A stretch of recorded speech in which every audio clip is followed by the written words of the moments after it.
নমস্কার, আমি অভিষেক মৈত্র। আশা করি তোমরা প্রত্যেকে ভালো আছো এবং সুস্থ আছো। তোমাদের অলরেডি দুটো চ্যাপ্টার আমি শেষ করে দিয়েছি, তাই তো? মানে দুটো অধ্যায়, প্রথম দুটো অধ্যায় অলরেডি কভার হয়ে গিয়েছে। শুধু সেকেন্ড চ্যাপ্টার থেকে শুধু এমসিকিউটা দেওয়া বাকি আছে। তো আমি বলেছি সেটা তোমাদের লাইভ ক্লাসের মাধ্যমে কমপ্লিট করব।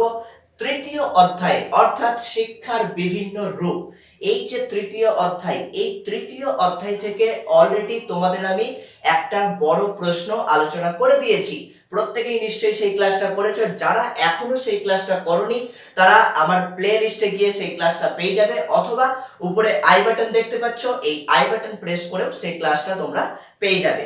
ওকে, আজকে হচ্ছে তৃতীয় অধ্যায়ের দ্বিতীয় দিন, অর্থাৎ দ্বিতীয় দিনে আজকে আমি তোমাদের প্রথম দিনের মতোই অতি গুরুত্বপূর্ণ প্রশ্ন আলোচনা করব, যেটা কিনা তোমাদের এই বছর পরীক্ষার জন্য মোস্ট ইম্পর্টেন্ট।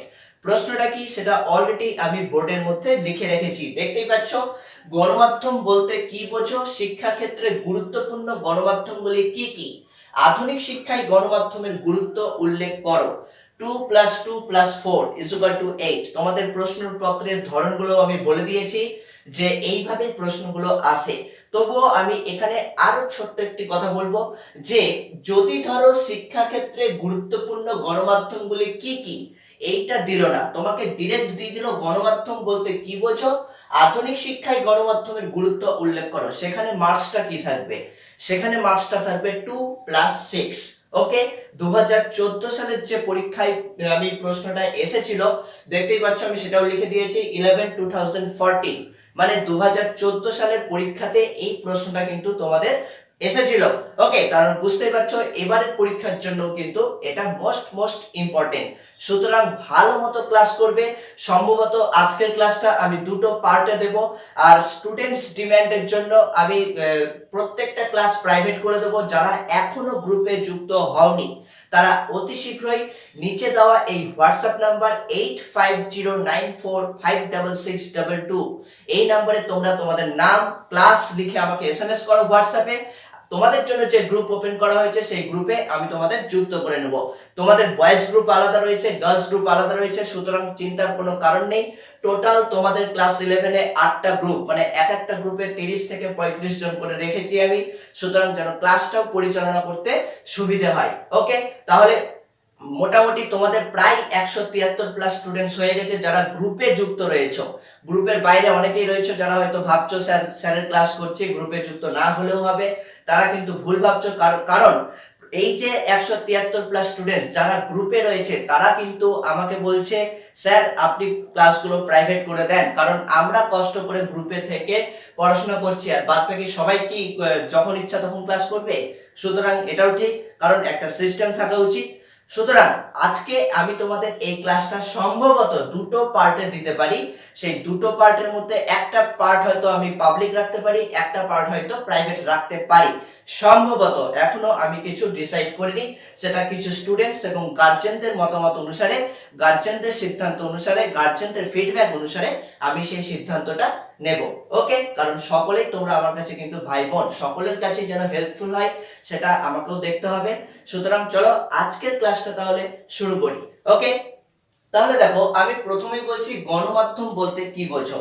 দেখো এখানে একটা টার্ম আমি ইউজ করেছি, সেটা হচ্ছে গণমাধ্যম, তাই না? গণমাধ্যম মানে কি? কেউ বলতে পারবে গণমাধ্যমের ইংরেজি শব্দটা কি?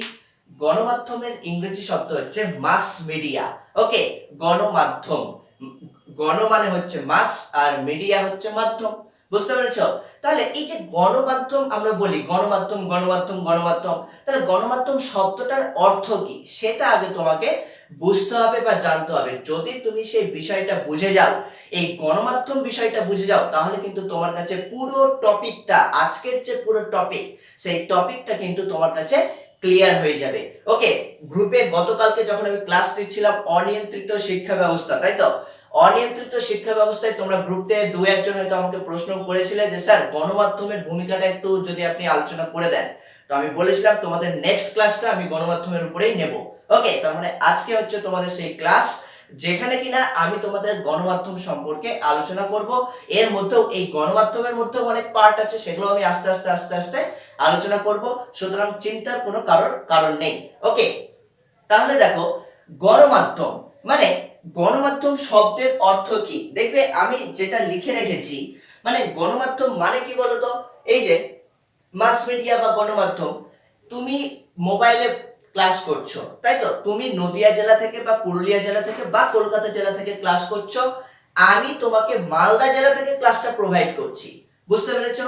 তার মানে এই যে তুমি তোমার ডিস্ট্রিক্টে থেকে ক্লাস করছো, আমি আমার ডিস্ট্রিক্টে থেকে তোমাদেরকে বিষয়বস্তুটা বোঝানোর চেষ্টা করছি বা ক্লাসটা প্রোভাইড করছি। তার মানে পুরো ব্যাপারটা ক্লিয়ার হলো, একটু একটু আবছা আবছা করে রয়ে গেল না? মানে দেখো, তোমার সাথে আমার যে যোগাযোগের মাধ্যম সেটাই হচ্ছে গণমাধ্যম। কি বললাম? এক কথায় যদি আমি কান বন্ধ করে চোখ বন্ধ করে, না কান বন্ধ করলে তো শুনতেই পাবো না, আর চোখ বন্ধ করলে দেখতে পাবো না, তাই তো? তার মানে দেখো, চোখ কান খুলে রেখে এক কথায় যদি আমি বলি, কি বলবো, তোমার সাথে অর্থাৎ জনগণের সাথে আমার যে যোগাযোগের মাধ্যম, একে অপরে একের সাথে অন্যের যে যোগাযোগের মাধ্যম, সেটাই হচ্ছে গণমাধ্যম বা মাস মিডিয়া। বুঝতে পেরেছো? এটার এক্সাম্পল প্রচুর রয়েছে, যেমন টিভি রয়েছে, বেতার রয়েছে, চলচ্চিত্র রয়েছে, বিভিন্ন পত্র পত্রিকা রয়েছে, এগুলো কিন্তু গণমাধ্যম, এগুলো হচ্ছে এক একটি গণমাধ্যম। বুঝতে পেরেছো? তাহলে দেখো, আমি কি বললাম, জনগণের সাথে যোগাযোগের যে মাধ্যম হলো তাই হচ্ছে গণমাধ্যম। তাহলে গণমাধ্যমের এক্সাম্পল গুলো আমি তোমাদেরকে বলে দিলাম। এবার দেখো, আমি যদি বলি এই গণমাধ্যম, যখন বলছি গণমাধ্যম মানে যোগাযোগের মাধ্যম, তোমাদের মনে হয়তো প্রশ্ন আসতেই পারে যে স্যার যোগাযোগের মাধ্যম মানে ঠিক বুঝতে পারলাম না। যোগাযোগ মানে কি, আমরা ধরো আমি যদি তোমার সাথে এখন দেখা করতে চাই, তাহলে আমাকে কি করতে হবে, বা আমি যদি তোমার সাথে কথা বলতে চাই তাহলে আমাকে কি করতে হবে, কি করতে হবে? আমি তোমার সাথে কথা বলতে গেলে হয় আমাকে গাড়ি করে তোমার কাছে যেতে হবে, কারণ তুমি তো বাইরে রয়েছো, বা তুমি আমার বাড়ির পাশের বাড়িতে রইলেও কি আমাকে রাস্তাটা ধরে তো যেতে হবে। বুঝতে পেরেছো? তার মানে কি, দেখো, তুমি যে ক্লাস করছো, মানে তুমি যে যোগাযোগ করছো বা তুমি যে আমার সাথে কথা বলছো, সেক্ষেত্রে কি হবে, আমি তোমার সাথে যখন যোগাযোগ করছি তখন আমাকে হয় গাড়ি করে যেতে হচ্ছে এক নম্বর, না হয় তোমার সাথে কথা বলার জন্য আমাকে কোনো পত্র পত্রিকার মাধ্যমে তোমাকে যোগাযোগ করতে হচ্ছে, চিঠিপত্রের মাধ্যমে যোগাযোগ করতে হচ্ছে, তাই তো?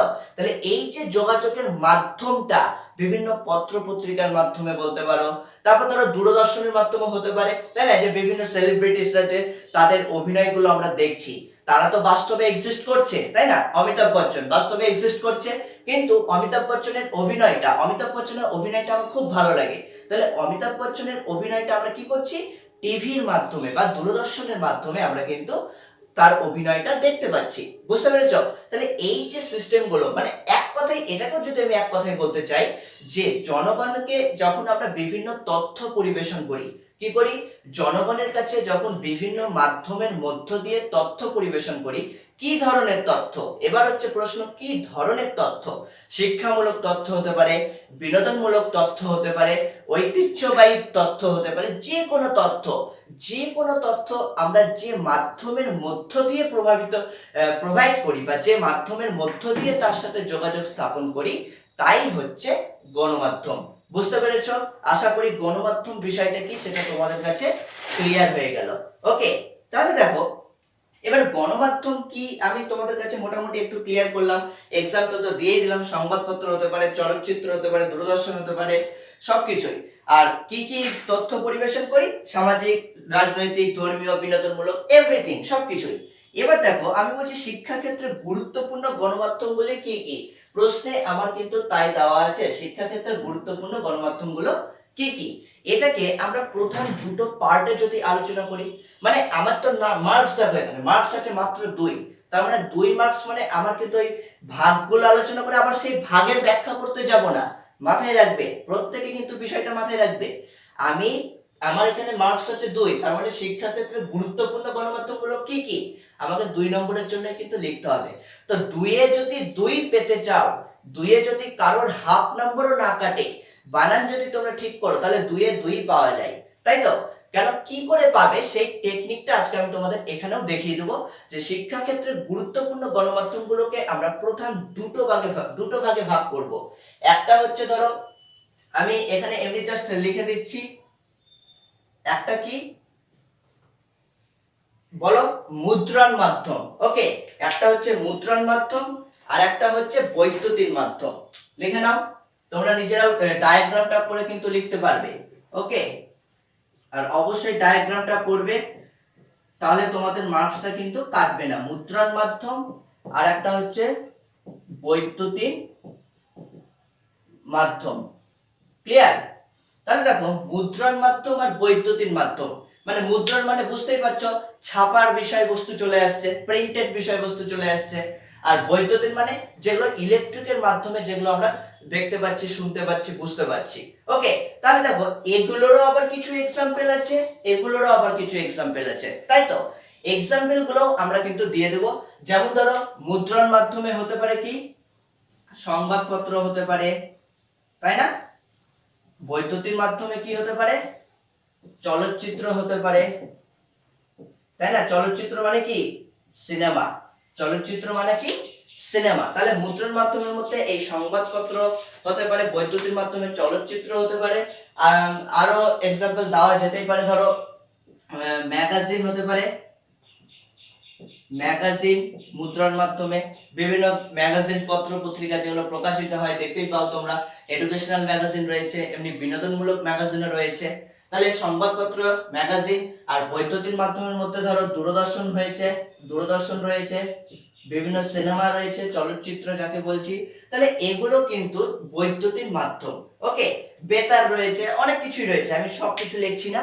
তোমাদের যে নোটস দেবো আমি, সেই নোটসে আশা করি যে কটা একটা দুটো তিনটা চারটা মানে উল্লেখ করে দেবো, মানে যাতে তোমরা দুয়ে দুই পাও। এইটুকুটা যদি তুমি লেখো, ভাগ করে যদি দেখাও, আশা করি দুয়ে দুই পেয়ে যাবে, নাম্বার কাটার কোনো চান্স নেই। ওকে, তারপরে দেখো আমি তাহলে আমার এই প্রশ্নটাও ব্যাখ্যা হয়ে গেল, আবার এই প্রশ্নটাও ব্যাখ্যা হয়ে গেল, তাই তো? শিক্ষা ক্ষেত্রে গুরুত্বপূর্ণ গণমাধ্যমগুলো কি কি, 2 নম্বরের জন্য জাস্ট এইটুকু ডায়াগ্রাম করে করলেই এনাফ, এর বাইরে আর কোনো কিছুর প্রয়োজন নেই। ওকে, এবার মেইন যেটা বিষয়, আধুনিক শিক্ষায় গণমাধ্যমের গুরুত্ব উল্লেখ করো। এটা আমি এখানে তোমাদের 4 মার্কস দিয়েছি, কিন্তু তোমাদের পরীক্ষাতে যদি 6 মার্কসের চলে আসে তখন কি করবে, তাই তো? তার জন্য তোমাদের আমি পয়েন্টগুলো এমন ভাবে দিয়েছি যাতে তোমরা কিন্তু এই শিক্ষা ক্ষেত্রে গণমাধ্যমের গুরুত্ব উল্লেখ করো, এইটা তোমরা পেয়ে যেতে পারো। সব যদি 6 মার্কের আসে তাও তোমরা পারবে, যদি 4 মার্কসের আসে তাও তোমরা পারবে। সেইভাবেই আমি কিন্তু নোটটা তোমাদের জন্য তৈরি করব। তো আজকে আমি তোমাদের এই এখানে যেহেতু 4 নম্বর আছে, 4 নম্বরের জন্য 4 বা 5 দিয়ে দিলেই হয়ে গেল। কি দিশা আর পিউ তোমাদের জন্য, তো তোমাদেরকে বলেইছিলাম আগের দিন তোমরা এসেছিলে যখন, তোমাদেরকে কি বলেছিলাম যে মার্কস বিভাজন অর্থাৎ প্রশ্নের নাম্বারটা বিভাজন দেখে আমাকে কিন্তু প্রশ্নটা খাতায় করতে হবে, উত্তরটা খাতায় লিখতে হবে। কারণ আমার আছে 2 নম্বর আর আমি লিখছি 6 নম্বরের জন্য, তাহলে কিন্তু আমার টাইমটা অনেকটা অতিবাহিত হবে। লাস্টে গিয়ে হয়তো কোনো প্রশ্ন আমি টাচও করতে পারবো না, অ্যাটেন্ড করতে পারবো না, আমার অটোমেটিক পার্সেন্টেজ বা নাম্বারটা কমে যাবে। ওকে, তাহলে দেখো আজকে 4 নম্বরের জন্য আমার 5টা পয়েন্ট লিখলেই এনাফ। কিন্তু যদি 6 এ চলে আসে তাহলে আমি কি বলেছিলাম, 6 এ মিনিমাম তোমরা 7টা পয়েন্ট লিখবে 6 নম্বরের জন্য। আর লাস্টে মন্তব্য তো বলে দিয়েছি। তো দেখো আজকে আমি বলছি আধুনিক শিক্ষায় গণমাধ্যমের গুরুত্ব, সেখানে আমি মোটামুটি তোমাদের 7টা থেকে 8টা পয়েন্টে ব্যাখ্যা করব। ওকে, খুব সহজ সহজ পয়েন্টগুলো খুব ভালো মতো বুঝবে। আর একটা কথা মাথায় রাখবে, আমি কিন্তু প্রশ্ন করছি আধুনিক শিক্ষায়, কেউ কিন্তু ওই মানে গণমাধ্যমের কিন্তু অনেক কিছুই গুরুত্ব হতে পারে, অনেক রকম গুরুত্ব হতে পারে। এবার যা ইচ্ছা পয়েন্ট মনে হলো আমি ঢুকিয়ে দিলাম, হবে না কিন্তু।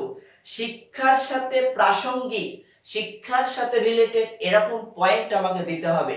সুতরাং অত্যন্ত কনসাস হইতে ভালো মতো পয়েন্ট যেগুলো ব্যাখ্যা করব ভালো মতো বুঝবে, আর বোঝার পর তারপর তোমরা কিন্তু সেই নোটসটা পড়বে বা নোটসটা পড়ে মুখস্থ করবে। ওকে, আগে কেউ যদি ভাবো যে ভিডিও দেখবো না মুখস্থ করে নেবো, তোমরা কিন্তু হয়তো মুখস্থ হয়ে যাবে, পরীক্ষাতে ভালো নাম্বারও পেয়ে যাবে, কিন্তু তোমাদের কাছে কনসেপ্টটা ক্লিয়ার হবে না। কারণ আমি কিসের উপর গুরুত্ব দিই, কনসেপ্টের উপর। কনসেপ্ট ক্লিয়ার করো, তোমাদের পরীক্ষা নিয়ে কাউকে ভাবতে হবে না, পরীক্ষাতে অটোমেটিক নাম্বার পাবে, মন খুলে নাম্বার পাবে। যিনি খাতা দেখবেন তিনি তোমাদের মন খুলে নাম্বার দেবেন। বুঝতে পেরেছো? তার মানে কনসেপ্ট তোমার কাছে যদি ক্লিয়ার থাকে, তার মানে তুমি যখন লিখবে তোমার লেখার ধরন, তোমার লেখার ভাষা, যিনি খাতা দেখছেন উনি দেখলেই বুঝে যাবেন যে তোমার কাছে কনসেপ্ট ক্লিয়ার আছে, তুমি মুখস্থ বিদ্যা অ্যাপ্লাই করোনি। ওকে, তাহলে দেখো আমি প্রথম পয়েন্ট একটা দুটো করে পয়েন্ট আমি ব্যাখ্যা করব, ভালো মতো মন দিয়ে বুঝবে। কেউ যদি মনে করো কিওয়ার্ড লিখে নেবো, লিখে নিতে পারো। ওকে, দেখো আধুনিক শিক্ষায় গণমাধ্যমের গুরুত্বতে